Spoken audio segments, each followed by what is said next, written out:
ക്രിസ്റ്റിൻ്റെ ആദ്യ ശമ്പളം 650 രൂപ. ശ്രീമാൻ നമ്പി സാറുടെ സീരിയലിൽ ഒരു ഡോക്ടർ വേഷം. അപ്പോൾ അത് ഞാൻ സീരിയൽ അഭിനയിക്കണം എന്നൊന്നും വിചാരിച്ചിട്ടുള്ളൊരു ഇതായിരുന്നില്ല.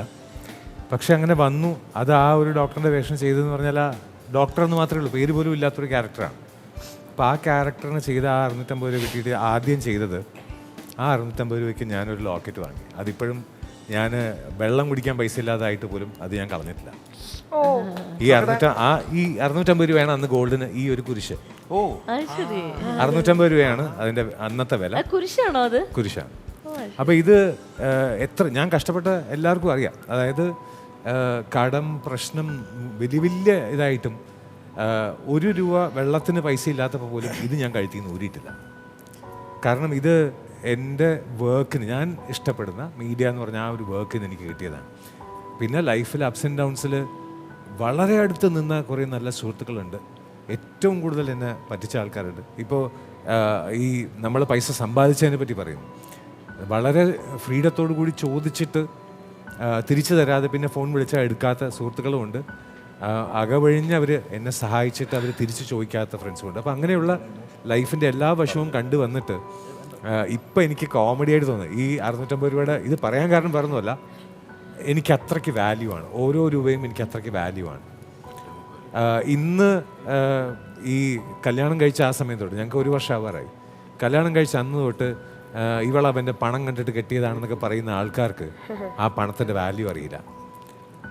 സ്വന്തം നടത്തിക്കൊണ്ടിരുന്ന ഈ ബ്യൂട്ടി പാർലറിൻ്റെ ഓരോ സാധനങ്ങളും വിറ്റിട്ട് കോവിഡ് സമയത്ത് ജീവിക്കാൻ വിധിക്കപ്പെട്ട ഒരാളാണ്.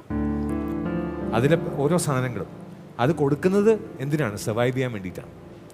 അങ്ങനെയുള്ള ഒരാൾ എൻ്റെ ബാങ്ക് ബാലൻസ് കണ്ടിട്ടല്ല, ഞാൻ സപ്പോർട്ട് ചെയ്യുന്നുള്ള ആ ധൈര്യത്തിലാണ്.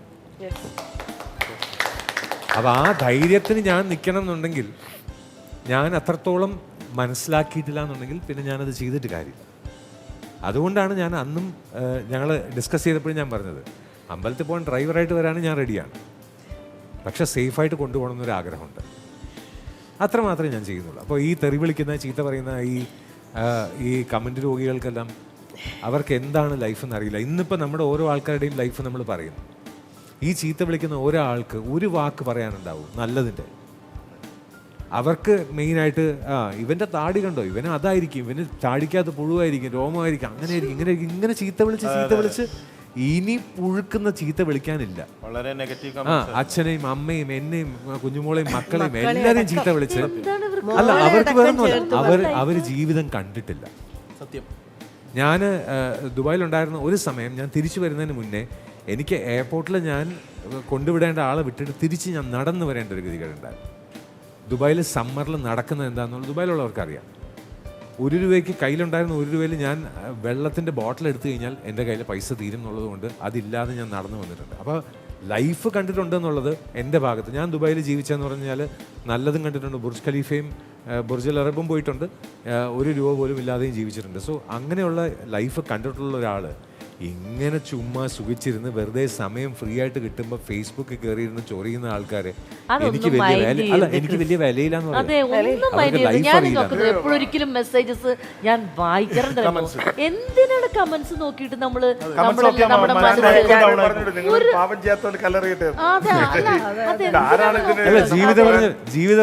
പണിയില്ലാതെ ഇരുന്നിട്ട് ഇങ്ങനെ പറയണൊക്കെ എന്തിനു വായിക്കണം? എനിക്ക് കഴിഞ്ഞ ദിവസം ഈ കുഞ്ഞുമോളുടെ ബർത്ത്ഡേയുടെ ആ സമയത്ത് ചോറ്റാനിക്കര പോയപ്പോൾ ഒരാൾ ഓടി വന്നിട്ട് എൻ്റെ അടുത്ത് ഇങ്ങനെ കൈ പിടിച്ചിട്ട്, വൈഫ് വന്നില്ലേ, ദിവ്യ എവിടെ? അപ്പം ഞാൻ പറഞ്ഞു അപ്പുറത്ത് ഷൂട്ടിങ്ങിലാണ്, സർപ്രൈസ് ചെയ്യാൻ വേണ്ടി വന്നതാണ്, പുള്ളിക്കാരുടെ ബർത്ത്ഡേ, അയ്യോ എൻ്റെ അന്വേഷണം പറയണം എന്ന് പറഞ്ഞിട്ട് പുള്ളിക്കാരി പറഞ്ഞത് എൻ്റെ ലൈഫും ദിവ്യയുടെ ലൈഫും ഒരുപോലെ ആയിരുന്നു. ലൈഫ് കണ്ട ഒരാൾ. അപ്പോൾ എൻ്റെ മകൻ നിങ്ങളുടെ വീഡിയോസ് കണ്ടിട്ട് എനിക്കും അങ്ങനെ വിഷമം ഉണ്ടാവും എന്ന് പറഞ്ഞ് എന്നെ കല്യാണം കഴിപ്പിച്ചപ്പോൾ 3 മാസം കഴിഞ്ഞു എന്ന് പറഞ്ഞു. 1,00,000 കമന്റ്സ് ഞാൻ അവിടെ കളഞ്ഞു. അതാണ് ഒന്നല്ല വന്ന ബാഡ് കമന്റ്സ് മുഴുവൻ കളയാൻ നമുക്ക്. അപ്പോൾ കാരണം ഒരാൾക്കെങ്കിലും അല്ലേ ഈ പറഞ്ഞ പോലെ ഒരു സന്തോഷം. കുഞ്ഞുങ്ങളോട് അത് പറയണം, വിഷ് പറയണം എന്ന് പറഞ്ഞാൽ തീർച്ചയായിട്ടും ഞാൻ പറയും. കാരണം അങ്ങനെയുള്ളൊരു വിഷ്, നമ്മൾ ഒരു വിഷ് മതി ഇങ്ങനെ ഈ വേറെ ഒരു പണിയില്ലാത്ത ആൾക്കാർ എഴുതുന്ന ഈ കമന്റ്സിനെതിരെ.